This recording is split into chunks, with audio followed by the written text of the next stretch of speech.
Sir ಹೇಳಿ sir, ತಾವು ಚಿಕ್ಕಬಳ್ಳಾಪುರ ಲೋಕಸಭಾ ಕ್ಷೇತ್ರದಲ್ಲಿ ಸಂಸದರಾಗಿದ್ದರೆ ಎರಡು MLA ಎರಡು ಸರ್ತಿ ಕೂಡ ಅವರು ಬಂದದ್ರಿಂದ ನನ್ನಲ್ಲಿ ಅನಾಥ ಭಾವ, ಈ ಕ್ಷೇತ್ರದಲ್ಲಿ ಒಂದು ಅನಾಥ ಭಾವ ಇದೆ.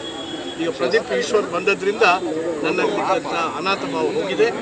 ಬಲಿಷ್ಠವಾದಂಥ ಮತ್ತು ಉತ್ಸುಕರಾದಂಥ ಅತ್ಯಂತ ಪ್ರಾಮಾಣಿಕತೆ ಇರತಕ್ಕಂಥ, ಸತ್ಯದಲ್ಲಿ ನಂಬಿಕೆ ಇರತಕ್ಕಂಥ ಒಬ್ಬ ಅಭ್ಯರ್ಥಿ ಇವತ್ತು ಬಂದದ್ರಿಂದ ನನಗೂ ಹೆಚ್ಚು ಉಲ್ಲಾಸ ಬಂದಿದೆ, ಉಬ್ಬು ಬಂದಿದೆ. ಅವರು ಗೆಲ್ತಾರೆ, ಪ್ರಚಂಡ ಬಹುಮತದ ಗೆಲ್ತಾರೆ ಅಂತ ಅಭ್ಯರ್ಥಿ ಸಿಗುವುದೇ ನಮ್ಮ ಪುಣ್ಯ ಅಂತ ಹೇಳಿ. ಸರ್, ಪ್ರದೀಪ್ ಅವರ ಪರವಾಗಿ ತಾವು ಕ್ಷೇತ್ರದಲ್ಲಿ ಯಾವ ರೀತಿಯಾದಂಥ ಕೆಲಸ ಮಾಡ್ತೀವಿ? ಪ್ರತಿ ಕಡೆ ಹೋಗ್ತೇನೆ, ಮನೆಗೆ ಹೋಗ್ತೇನೆ, ಹಳ್ಳಿಗೆ ಹೋಗ್ತೇನೆ. ಅವರ ಚುನಾವಣೆ ಆಗೋವರೆಗೂ ಕೂಡ ನಾನು ಕೇಂದ್ರೀಕೃತವಾಗಿ ಅವರ ಪರವಾಗಿ ಕೆಲಸ ಮಾಡ್ತೇನೆ. ಅವರಿಗೆ ಒಳ್ಳೆ ಜನಾಭಿಪ್ರಾಯ ಇದೆ. ಜನಾಭಿಪ್ರಾಯ ಭಾಳ ಮುಖ್ಯ, ಹಣದ ಅಭಿಪ್ರಾಯ ಮುಖ್ಯ ಅಲ್ಲ.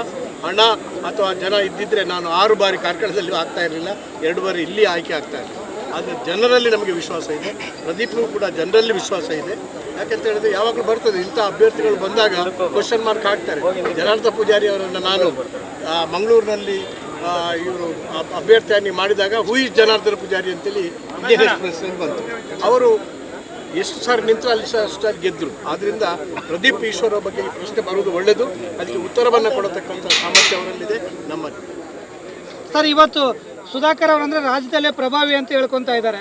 ಈಗ ಬಿಜೆಪಿ ಅಭ್ಯರ್ಥಿ ಬೇರೆ, ಸುಧಾಕರ್ ಅವರಿಗೆ ಪ್ರದೀಪ್ ಈಶ್ವರ್ ಸಮರ್ಥ ಅಭ್ಯರ್ಥಿ ಅಂತ ಅನ್ಸಿದೆಯಾ ಪಕ್ಷಕ್ಕೆ? ಅಂತ ಪ್ರಭಾವಿಯಿಂದಲೇ ಇವತ್ತು ಬಸವರಾಜ ಬೊಮ್ಮಾಯಿ ಅವರ ಸರ್ಕಾರ ಉರುಳುತ್ತದೆ.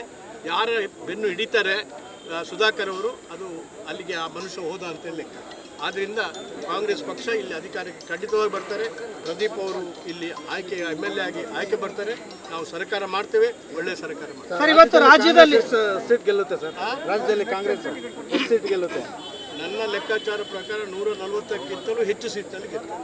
ಸರ್, ಈಗ ಕಾಂಗ್ರೆಸ್ನಲ್ಲಿ ಲಿಂಗಾಯತ ಮುಖಂಡಗಳನ್ನ ಕಡೆಗಣಿಸ್ತಾ ಇದ್ದಾರೆ, ಅದು ಯಾವ ಥರ ಅನುಕೂಲ ಆಗುತ್ತೆ ಸರ್? ನಾವು ಜಾತಿ ಕಟ್ಟಿಕೊಂಡು ಹೋಗ್ತಾ ಇದ್ದೇವೆ. ಸತ್ಯ, ಅಹಿಂಸೆ ಮತ್ತು ನ್ಯಾಯ, ಪ್ರಾಮಾಣಿಕತೆ ಇದೇ ನಮ್ಮ ಸಿದ್ಧಾಂತ ಕಾಂಗ್ರೆಸ್. ಆ ಸಿದ್ಧಾಂತವನ್ನು ನಂಬಿಕೊಂಡೇ ಜಗದೀಶ್ ಶೆಟ್ಟರ್ ಬಂದಿದ್ದಾರೆ, ಸೌದಿಯವರು ಬಂದಿದ್ದಾರೆ, ಮತ್ತು ಅನೇಕ ಮುಖಂಡರು ಕೂಡ ಆ ಕಡೆಯಿಂದ ಈ ಕಡೆ ಬಂದಿದ್ದಾರೆ. ಸರ್, ಈಗ ಅವರಿಗೆ ವಿಶ್ವಾಸ ಇದೆ. ಯಾಕಂದರೆ ಇದು ಮಹಾತ್ಮ ಗಾಂಧಿಯವರ ಪಕ್ಷ, ಇಂದಿರಾ ಗಾಂಧಿಯವರ ಪಕ್ಷ, ಸೋನಿಯಾ ಗಾಂಧಿಯವರ ಪಕ್ಷ, ಖಾರ್ಗೆ ಅವರ ಪಕ್ಷ. ಇಲ್ಲಿ ಸಾಮಾಜಿಕ ನ್ಯಾಯಕ್ಕೆ ಪ್ರಾಮುಖ್ಯತೆ. ಸಾಮಾಜಿಕ ನ್ಯಾಯ ಸಿಗಬೇಕಾದ್ರೆ ಸತ್ಯ, ನ್ಯಾಯ ಅಲ್ಲಿ ಇರಬೇಕು. ಸರ್, ಈಗ ಬಿಜೆಪಿ ಪಕ್ಷಕ್ಕೆ 25ರಿಂದ ಕೇಂದ್ರ ನಾಯಕರು ಅವರ ಒಂದು ನಾಯಕರು, ಕಾಂಗ್ರೆಸ್ಗೆ ಯಾರ್ಯಾರೆಲ್ಲ ಬರ್ತಾರೆ ಸರ್ ರಾಜ್ಯದ ಪ್ರವಾಸ? ಇಲ್ಲಿ ಬರುವ ಪ್ರಶ್ನೆ ಅಲ್ಲ, ನಾವೆಲ್ಲ ಬರ್ತೇವೆ. ನಾವೆಲ್ಲ ಇಡೀ ರಾಜ್ಯ ಪ್ರವಾಸ ಮಾಡ್ತೇವೆ. ಮುಖಂಡರು ಸಾಕಷ್ಟು ಇದ್ದಾರೆ. ಬಸವರಾಜ ಬೊಮ್ಮಾಯಿ ಅಂತ ಒಬ್ಬ ಮುಖಂಡ ಅಂತೇಳಿ ಅವರು ಪರಿಗಣಿಸಿದ್ದಾರೆ, ಮುಖಂಡ ಅಲ್ಲ ಅವರು. ಅಂಥ ಒಂದು 100 ಮುಖಂಡರು, ಅದಕ್ಕಿಂತಲೂ ಪ್ರಬಲವಾದಂಥ ಬಲಿಷ್ಠವಾದಂಥ 100 ಮುಖಂಡರು.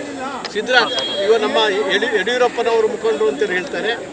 ಬಹುಶಃ ಕರ್ನಾಟಕದ ಇತಿಹಾಸದಲ್ಲಿ ಜೈಲಿಗೆ ಹೋದಂಥ ಮುಖ್ಯಮಂತ್ರಿಗಳ ಇತಿಹಾಸ ಸ್ಥಾಪನೆ ಮಾಡಿದರೆ ಅದು ಯಡಿಯೂರಪ್ಪನವರು. ಆದ್ದರಿಂದ ಯಡಿಯೂರಪ್ಪನವರ ಸುಮಾರು ಅವರಿಗಿಂತಲೂ ಬಲಿಷ್ಠವಾದ ಸುಮಾರು 50 ಮುಖಂಡರು ನಮ್ಮಲ್ಲಿದ್ದಾರೆ. ಆದ್ದರಿಂದ ಮುಖಂಡರ ಮಟ್ಟಿಗೆ, ಜನರ ಮಟ್ಟಿಗೆ, ಕಾರ್ಯಕರ್ತರ ಮಟ್ಟಿಗೆ ಕಾಂಗ್ರೆಸ್ನಂತೂ ಬಲಿಷ್ಠವಾದಂಥ ಪಕ್ಷ ಕರ್ನಾಟಕದಲ್ಲಿ ಇನ್ನೊಂದಿದೆ. Sir, thank you.